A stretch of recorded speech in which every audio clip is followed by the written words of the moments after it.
Blessings and namaste, everyone. I'm Spiritualist, Psychic, Astrologer, and Medium Ray Sette. Thank you once again for offering me this opportunity to share with you my astrological and spiritual insights for the month of May 2020. We are certainly continuing very quickly through this most unprecedented of year. And the early part of May, we have our next full moon on May 7th at exactly 6:44 a.m. That's Eastern Daylight Time. We have our full moon, and our full moon in May is at 17 degrees of Scorpio. Remember, the full moon lights up the night. A full moon experience will allow us and offer us an opportunity to recognize all that dwells in the shadows. That's that which is operating behind the scenes. Just imagine how bright on a clear night at midnight is a full moon. Its energy is brilliance. The full moon represents the shadow side of all things. It reflects the sunlight. It doesn't generate light in and of itself. It's reflective light. The full moon, because it represents on a personal level as well as on a collective level emotions. Our emotions are very much reflected of the essence of our true being. When we allow ourselves to really embrace the greatness of who it is that we are, especially on an emotional level, it does reflect the essence of our higher self, all that which we are very passionate about. I always suggest for us to recognize that everything we feel very passionate about, it very much connects us with a greater purpose. The full moon awakens us to, as I said, what may be dwelling in the shadows. It also very much allows us to release any fears which may exist within the deep part of ourselves. And the full moon in Scorpio, Scorpio is the sign that most represents and connects with fear. It's also the element which represents empowerment, great power, the ability to manifest. Because Scorpio is ruled by Pluto. Pluto is the element of great, profound manifestation. In my last video for April, I addressed the Jupiter-Pluto alignment that will be continuing to be in motion as we go through this year. A brief blessing of that opportunity is really for us to recognize our abilities to manifest all that we desire and to be the master of our destiny. The full moon in Scorpio, as I said, it will offer an opportunity to once again release fear, to be aware of any fears which interfere with our well-being, the ability for us to recognize that we are masters of our destiny, and to fully embrace the opportunity, the experience of being the master of our destinies. We certainly need to move past fear. With the awareness and demonstration of great power does come with responsibility. We all are very much inspired to be very much accountable and responsible of all the energy that we set in motion, especially during these most unprecedented times. That Scorpio element is another opportunity to recognize that we are not victims, that we very much have chosen these experiences that have come to pass during our earthly experience. These are choices that we collaborated with in the higher realms before embodying on this human experience. And when we allow ourselves, again, to be the master of our destiny, to be very much empowered during these unprecedented times, as represented by that Scorpio element, it does come with great responsibility as well as accountability. And certainly on a more personal level, we need to recognize where these elements are taking place in our personal astrological charts. I'm offering my somewhat general insights based on the full moon charts, all the charts that are cast for the United States. And this full moon is in the chart cast for the United States. The full moon is in the sixth house sector of the chart. The sixth house does represent health and well-being. So all that we are experiencing right now can certainly come to a head.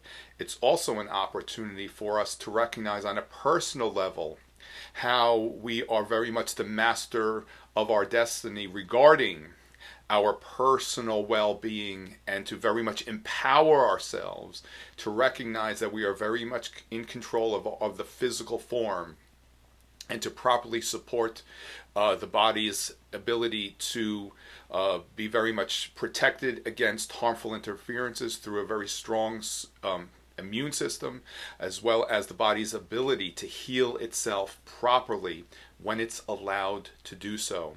This is another opportunity for us to perhaps take control, if you will, of our health and well-being. And when we do it on a personal level, it just radiates out to the rest of the world. Remember, whatever manifests in the outside world is only a reflection of everything that takes place within every one of us on a personal level. When we heal ourselves, we heal our planet. Let's be inspired to recognize that as well. And as I said, that Scorpio element, it is an opportunity, this full moon on May 7th, it's an opportunity to release any fears and allow yourself the courage to go very deep within yourself and uncover all that is hidden that may not allow you to really enjoy all that it is that you choose to experience. There's a beautiful alignment from Neptune to the full moon, Neptune being in the sign of Pisces, the moon being in the sign of Scorpio. Those water signs, the water signs have a heightened psychic sensitivity. And with the alignment from Neptune to the full moon, this is a wonderful opportunity. It's another opportunity to interact with spirit, to recognize your own connections with the spirit realm and receive the guidance from spirit. Certainly for us on a personal level, to recognize our connection with spirit, we need to not be afraid of those interactions, as well as not being afraid of what spirit will always lovingly share with us. Certainly whenever we look to see what's coming, when we allow ourselves to be in that place of love and not connect with fear, it allows spirit to share with us so much of its knowing, because we're not blocking the information. Remember, spirit can't interfere with our free will. And if we block our ability to receive the information through fear, spirit can't override our free will. Spirit cannot override that choice, that decision. So allow yourself to be very courageous, to be self-empowered. Empower yourself with this full moon. Recognize your ability to be the master of your destiny, the ability to create and manifest all that you desire and choose to experience. And always, we engage in those endeavors from a place of love and humility, not ego, greed, and entitlement. I always suggest, whatever it is that you are choosing to create, certainly create it from a place of love, and ask that you create, all that you create is for the highest good of all. Then not only do you personally receive the blessings, then you share the blessings with many. And as I said, our full moon is on May 7th. It's in the sign of Scorpio. It's at 17 degrees of Scorpio. So if you understand how to place it in your chart and configure the alignments, certainly use that as a starting point for yourself. On May 11th, Saturn will move retrograde. Now, Saturn moved into Aquarius on let me just check a second here. On March 21st, Saturn moved into the sign of Aquarius. Saturn will require about 2.5 years, depending on its retrograde cycle, to transit through one zodiac sign. A complete Saturn cycle through the entire 12 signs of the zodiac takes about 29 years. Now, as I said, on May 11th, Saturn will move retrograde. Saturn moved into Aquarius on March 21st, and it has been transiting Capricorn since since the end of 2017. Now, wherever Saturn transits through the zodiac, Saturn creates great strength and great stability. Those are two of the most prominent elements of Saturn. Saturn also, because it's the planet of karma, Saturn brings us the rewards for all the energy that we have set in motion. When we address karma, it's not necessarily a system of punishment and reward. It's more about creating balance. Saturn is very much a planet of balance. The sign that actually represents balance is Libra, and when Saturn transits the sign of Libra, it's considered to be in the sign where, or the place where it is exalted, where it can demonstrate its greatest ability. Now, what I was emphasizing, well, Saturn was transiting Capricorn, because Capricorn connects with, among many things, our goals, long-term goals and endeavors. As Saturn was transiting through Capricorn, it was providing us with an opportunity to become very clear and to strengthen and solidify our long-term goals and endeavors. Now that Saturn's progressed into the next sign of Aquarius, Aquarius being the sign of the New Age, the humanitarian, we're actually being given an opportunity to apply all those long-term goals and endeavors into humanitarian qualities. It's also, as it transits Aquarius, it's also very much strengthening and solidifying the age of Aquarius. Now, it will be dipping back into Capricorn. Generally, most cycles of experience astrologically will have three hits where it's exact. The first time an alignment is exact, it offers us an opportunity to start experiencing the cycle of evolution and what we are being offered through that experience. The second time that the cycle is exact will take place during a retrograde phase, and that's the opportunity to reflect on what began when the cycle of experience first initiated. And the third time it's exact, it's after it's moved retrograde and gone direct. The third cycle of experience, the third exact alignment, is when those opportunities are solidified, and we are finally, through our choices, being given the opportunity to either move forward lovingly, freely, with grace and ease, or to perhaps, because we are always at choice, to have the experience a little bit later on. I always suggest embracing the experience the first time you are given an opportunity to really engage with all that Spirit is sharing with you, because generally that's the easiest time to really work through the experience. As always, I seem to digress here. However, again, Saturn will dip back into Capricorn. So when it does dip back into Capricorn through this retrograde experience beginning on May 11th, we are given an opportunity to really reflect on the long-term goals and endeavors that we set in motion during the Saturn in Capricorn experience. Saturn will move direct on September 29th of this year, and it will be fully into Aquarius by the end of this year on December 17th, where it will remain in Aquarius until about May of 2023, and we'll discuss that at a later time. We also have in May, Venus will be moving retrograde. On May 13th of 2020, Venus will move retrograde. Venus moves retrograde about every 18 months. And remember, whenever a planet is retrograde, it's an opportunity to just to reflect on the qualities of the element and go within. Venus is moving retrograde in the sign of Gemini, which is the sign of communication. Venus being the planet of beauty as well as art and music. As it moves through Gemini, that's a wonderful opportunity to create great art, create great music, create great poetry. As Venus is moving through Gemini, it's a wonderful opportunity to revisit creative endeavors, which represented writing, music, art, poetry.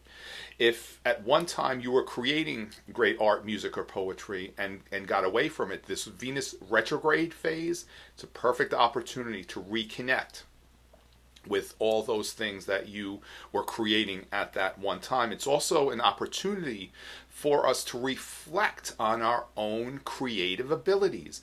Every one of us, and I've said this many times, every one of us, we are creative beings. Creativity is not concentrated in only art and music. Creativity is multifaceted. So if you find yourselves questioning your own ability to be creative, this Venus retrograde phase is a perfect time to reflect on where you are very unique in your own personal demonstration of creativity, whatever that might be for you. Venus will move direct on June 25th, and the exact time is 2:48 a.m. On May 20th, the sun moves into the sign of Gemini. As I said, it's a sign of communication. It's a sign of writing. Gemini also rules the hands. Many times when an individual has a very strong Gemini presence in their chart, certainly the communication aspect is very prominent with the individual, but also too, they have a very unique ability to move energy with their hands through professions such as Reiki, chiropractic. All are governed by the hands.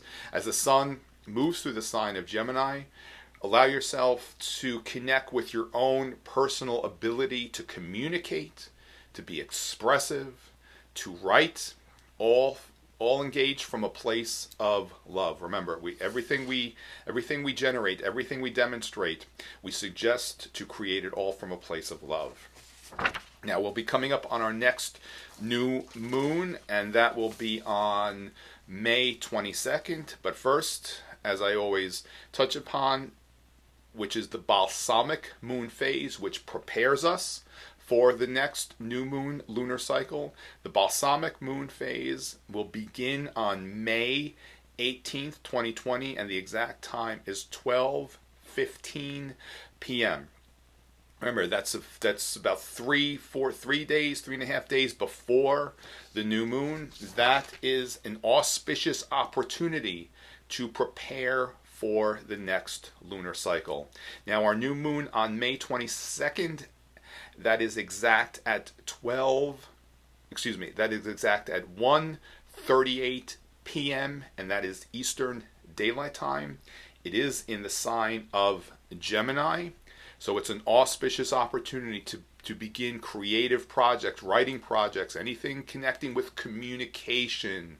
Perfect time to begin these endeavors on this new moon. On the new moon, there is an alignment between Venus and Neptune to fortify and stimulate this creativity. Now, I've touched upon this many times. Whenever there's a strong presence of Neptune, we need to approach it with care, because Neptune can be very misleading. It's also the element that connects with substances, and the alignment with Venus and Neptune on the new moon, it's what we refer to as a square alignment. It's when there's a 90-degree alignment between two heavenly bodies. That alignment in and of itself contains the great element of creativity. It's a creative alignment. It's very dynamic because it represents or it's connected with the energy of Mars. And in order for us to really connect with a certain ability, that ability needs to be stimulated. The fire needs to be stoked. That's exactly what that square alignment offers us. It's, as I said, it's a tremendous amount of creativity. So the creative surge, especially with writing and communication, poetry on the new moon, is very much present.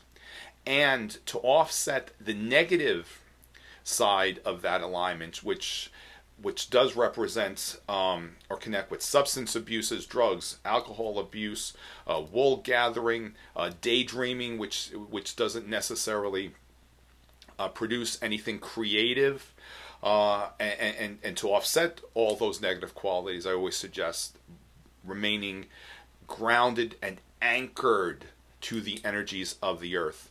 All alignments, as I said, as I have emphatically stated many times, all alignments have a positive vibration and a negative vibration. And that does not suggest bad or good. It's just a different frequency. One is a lower vibrational frequency, the other a higher vibrational frequency. When we allow ourselves to recognize what is required of us to offset the negative influences, then we connect with the higher positive exchange of that energy. As I said, that alignment between Neptune and Venus, it offers a tremendous amount of creativity. It's an abundant creative surge that every one of us can certainly tap into and use and employ in a very beneficial manner. Once again, I'm spiritualist, psychic, astrologer, and medium Sette. I thank you for sharing with me, or rather for offering me this opportunity to share with you my insights for the month of May 2020. Remember, I offer general understanding of these alignments, and to really understand on a more personal level, we have to apply everything to our own charts on our own personal astrological charts. During these times, I am available for phone or Skype sessions through the mystical moon. You can receive more information on my website about the new moons and the full moons. I always look forward to continue inspiring you on your journey. Once again, I thank you. Blessings. Namaste. Remain in the light and always in a place of love. Much love, everyone. Many blessings.